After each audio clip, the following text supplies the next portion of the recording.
안녕하십니까. 건설업 전문 세무사님이죠. 최현수입니다. 오늘은 건설업 일용직의 세무 업무 처리 부분에 대해서 알아보도록 하겠습니다.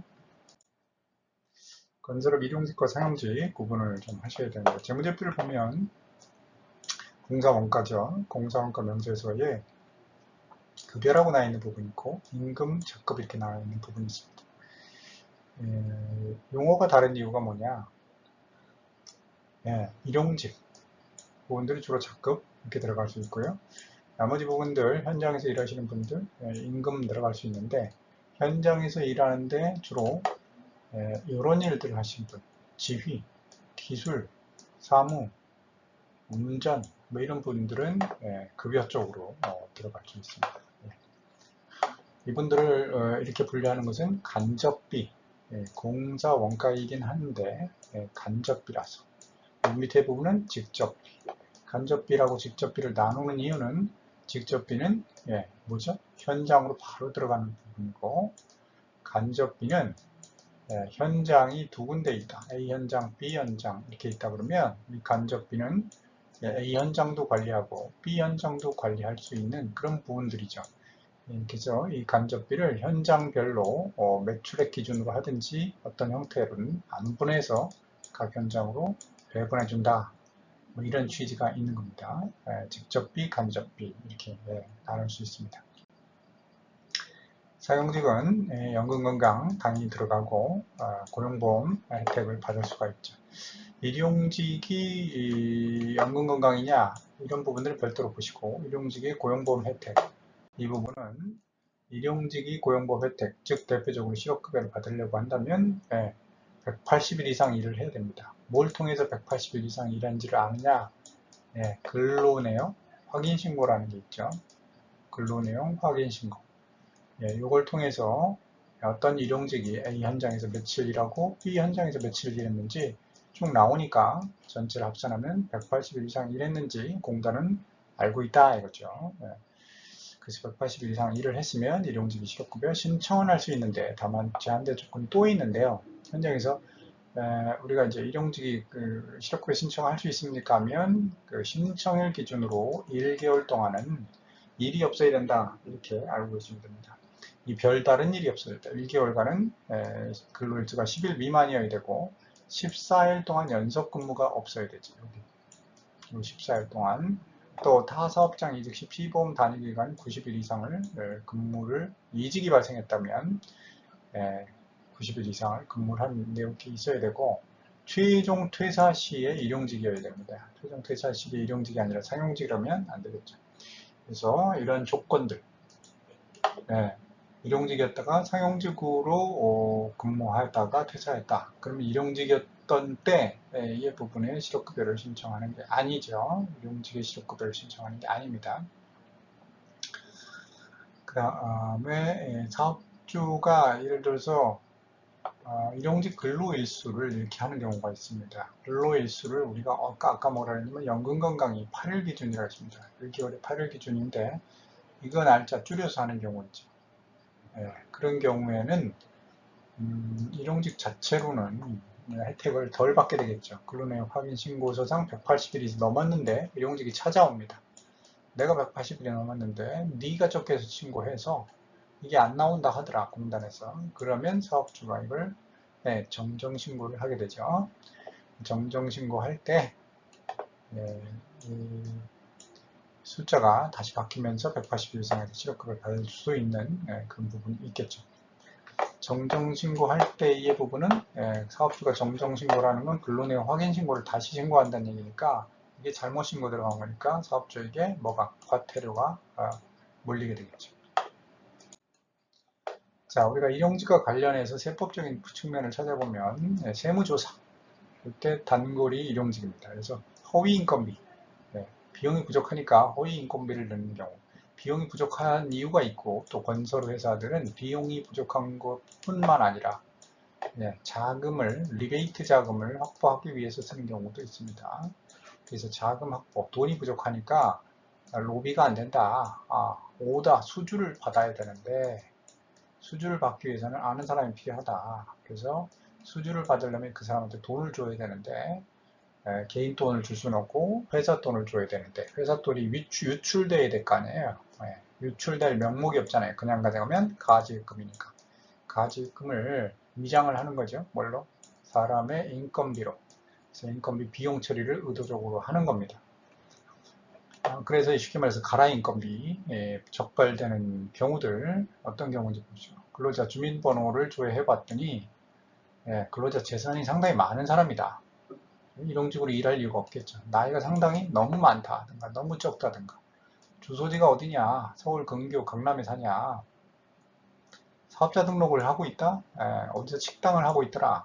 그런 사람들은 일용직으로 일할 가능성이 적겠죠. 그래서 국세청이 이런 전산 데이터에 의해서 가라 인건비가 뭔지 확인하고 있습니다. 그 다음에 기상청 자료를 확인한다.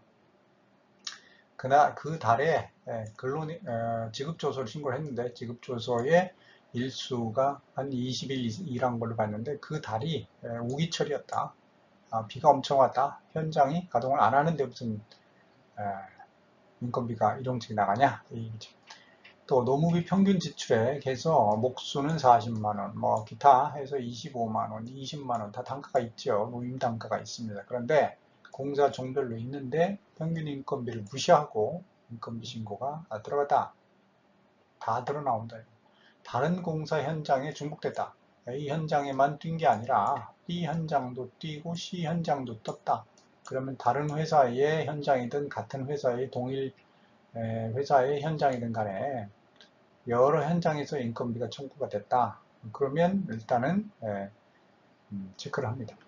주민번호를 봤더니 사망자들아 또는 국외 출국자들아 이런 부분들이 있으면 이건 뭐 100%다 부인되는 인건비일 수 있습니다.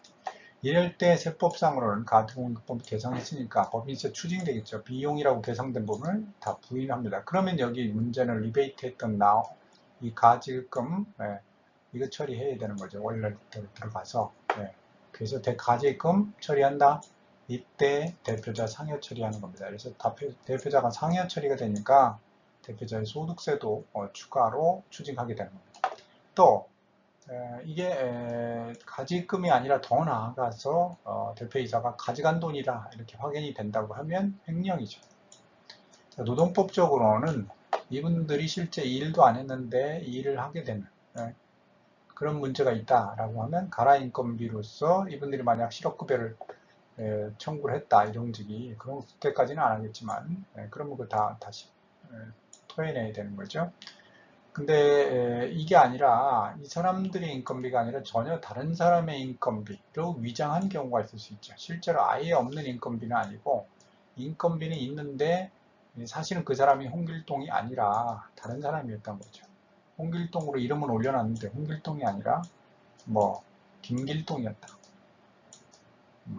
그럼 김길동이 돈은 가져가고 이름은 홍길동으로 신고하고 뭐 이렇게 한 경우에 실제를 찾아내면 누가 고용산재보험 가입을 했었습니다. 김길동이죠. 또 건강보험도 마찬가지고. 그럼 이게 이제 허위니까 이 부분들을 정리하는 작업들이 추가로 필요하겠죠. 이때의 처벌은 부정인건비는 현장에 미투입된 인건비 계산했다. 가공세금계산서 발행하는 경우들이 있죠.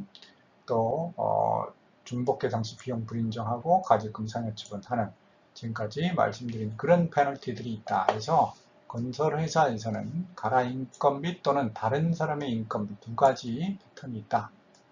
이 부분들은 이와 같은 경우들은 다 반란일 수가 있으니까 주의하셔야 된다 이거죠. 이런 부분들에 해당되는 건 아닌지 확인도 하셔야 될 필요가 있다 이런 얘기죠. 주로 걸리는 부분들.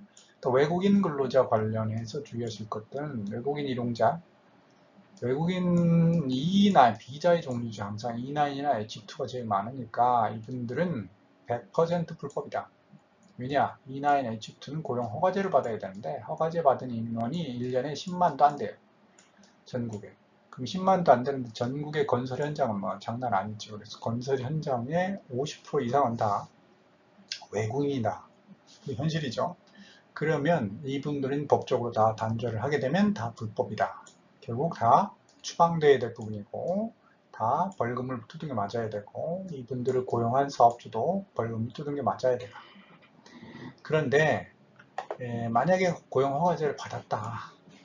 그러면 그거는 그분들 외국근로자 건강보험연금 신고해서 8일 기준에 해당된다면 연금건강 신고 해당도 되는 것이고, 또 연금건강에 대한 사후정산, 원도국과 하도국 사이 또는 발주자와 원도국 사이에 정산하는 그 대상도 해당이 되겠죠.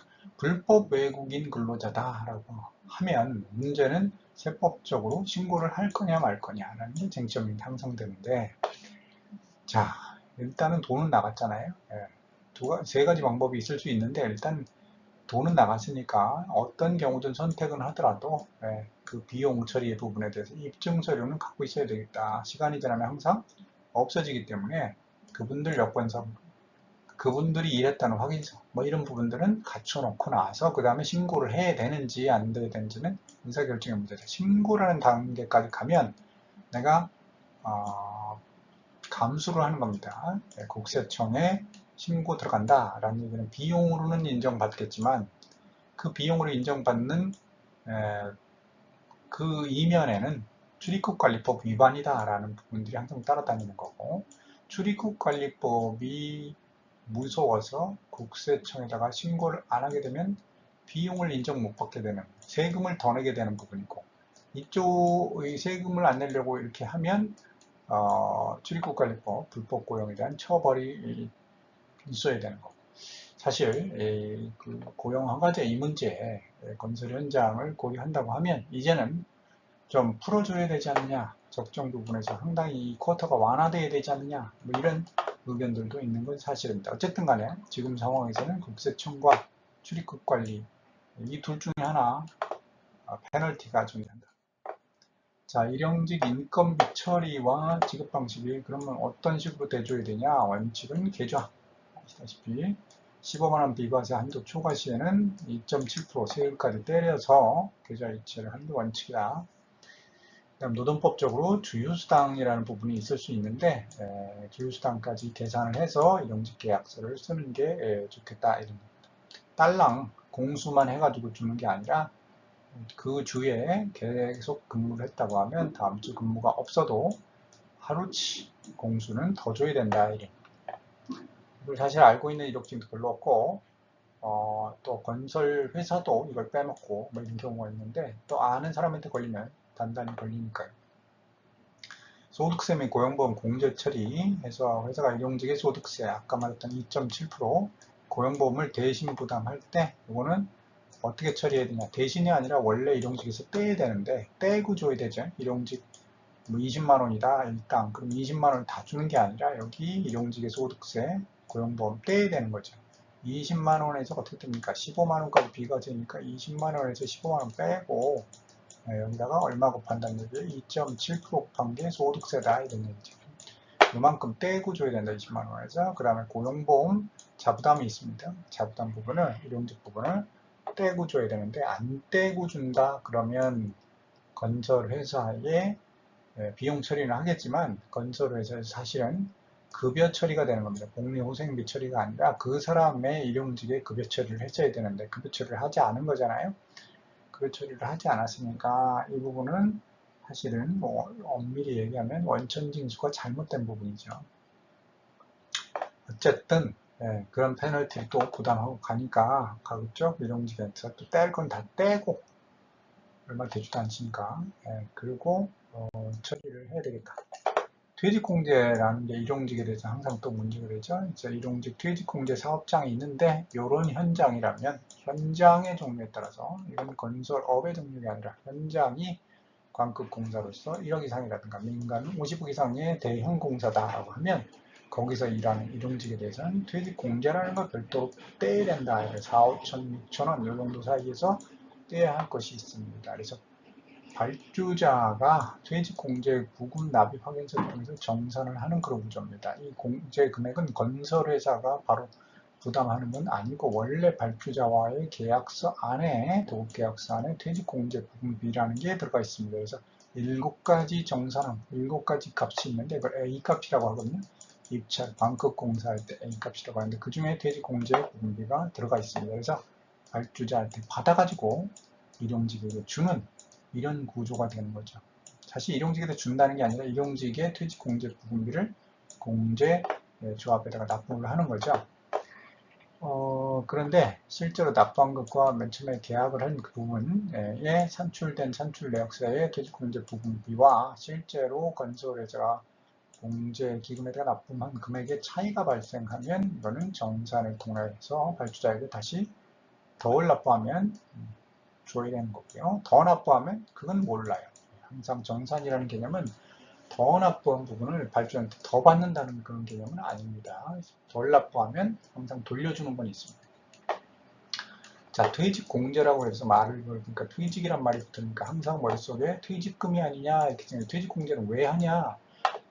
여기서 말하는 일용직이 1년 이상 근무를 하게 되면 이분들에 대해서 퇴직금과 같은 걸 보장하기 위한 것입니다. 그럼 결국은 이론적으로는 이분들이 1년 이상 근무했을 때 퇴직금 받으면 안 된다는 중복이라는 그런 생각은 있지만 사실은 그렇지 않고 건설업의 일용직의 퇴직금과 퇴직공제금의 부금한 부분과 퇴직금은 별도로 발생한다. 왜?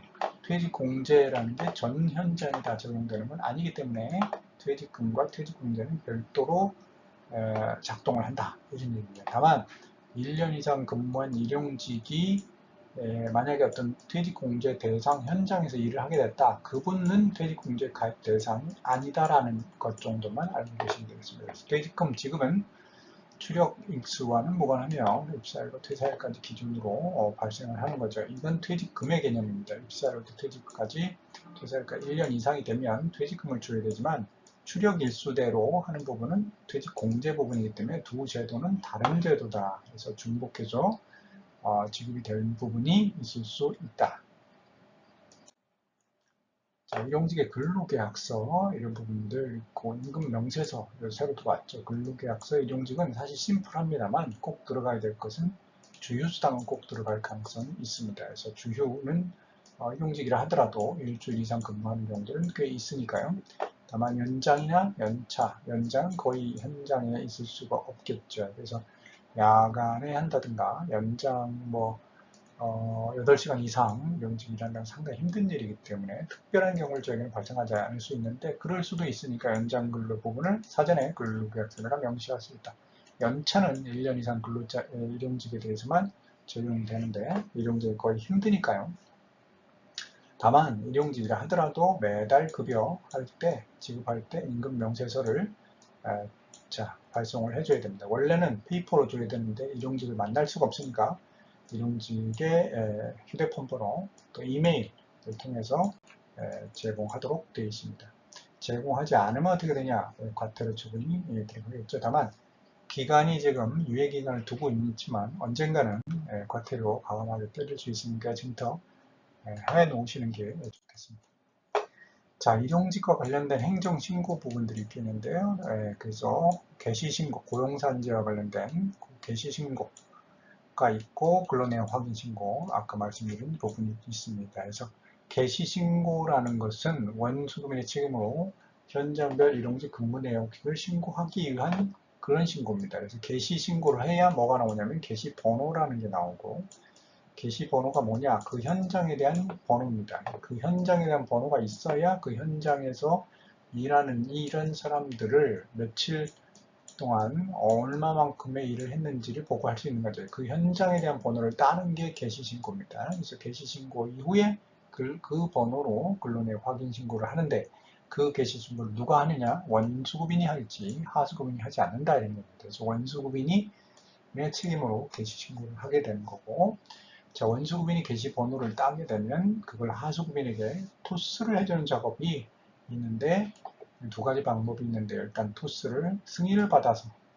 그 근로내역 확인 신고 말고 보험료에 대해서 승인을 받는 경우가 있고 안 받는 경우도 있는데요. 어쨌든 그런 패턴으로 번호를 따주는 그런 제도가 되어 있습니다. 보험료 신고와 정산에서 보험료 신고는 고용보험 아예 제외되는 게 2천만 원 미만 작은 현장 고용보험 제외죠.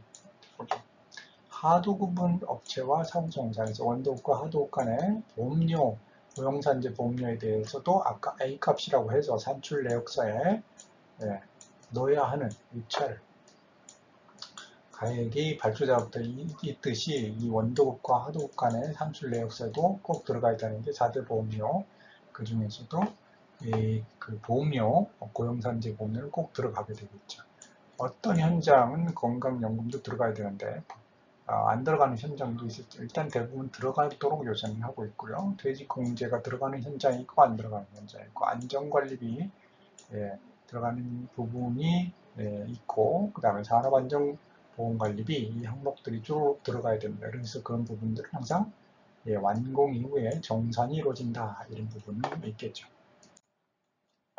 자, 우리 건설업체와 국세청 간의 이슈가 있다 해서 국세청은 지급조서의 개념이고 건설업체가 공단에다 신고하는 게 보험료 신고 이 부분이 되는데 보험료 신고를 정확하게 말씀드리면 근로내역 확인 신고라는 부분이죠. 보험료는 돈을 내는 거고 근로내역 확인 신고는 근무를 누가 얼마만큼 했냐의 부분이니까 그것과 지급조서의 국세청 신고와 일치가 이루어져야 되는데 불일치한 경우에 건강보험의 지도점검 대상이다. 건강보험공단에서 이렇게 쭉쭉쭉 건설업체에 나오는 경우들이 많이 있습니다. 그래서 보통 3년에 한 번씩 나온다 이렇게 생각하시면 되는데 건강보험료가 잘됐다 잘못됐다 이렇게 해서 소명 안내문을 보내주죠. 그 안내문의 리스트의 핵심은 누구를 얘기하냐?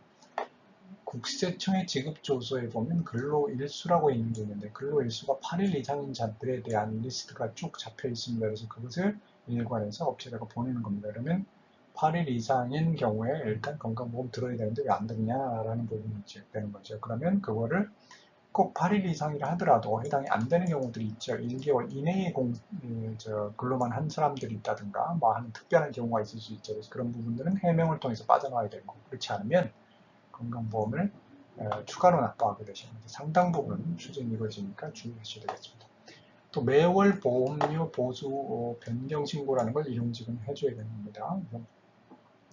보험료가 매월 바뀌니까요.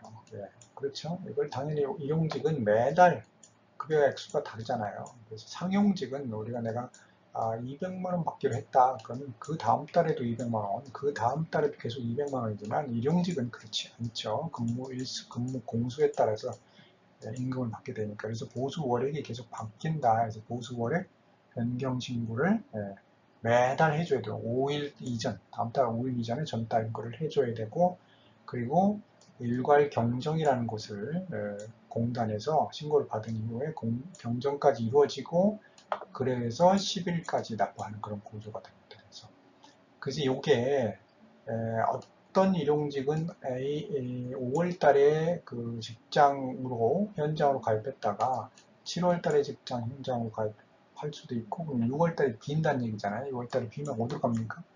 건설 현장에 있다가 집에 있는 거죠. 집에 있는 동안에는 어디로 갑니까? 지역보험료가 부과되는 겁니다. 지역보험료가 부과되고 그리고 다시 직장으로 가고 이런 부분이 있을 수 있는데 까딱 신고를 잘못할 수가 있죠. 5일 1일 신고를 해야 되는데 발빠르게 신고를 못하면 까딱 밀릴 수가 있습니다. 현실적으로 까딱 밀리면 사실은 알고 보니 여기도 건설 현장으로 가야 되는데 이게 신고가 늦게 이루어져서 지역으로 확 가버렸다는 얘기예요. 그래서 지역보험료를 냈었는데 사실은 건설 현장에서 냈어야 된다. 그럼 지역보험료를 다시 환급해주는 그런 과정이 필요하죠.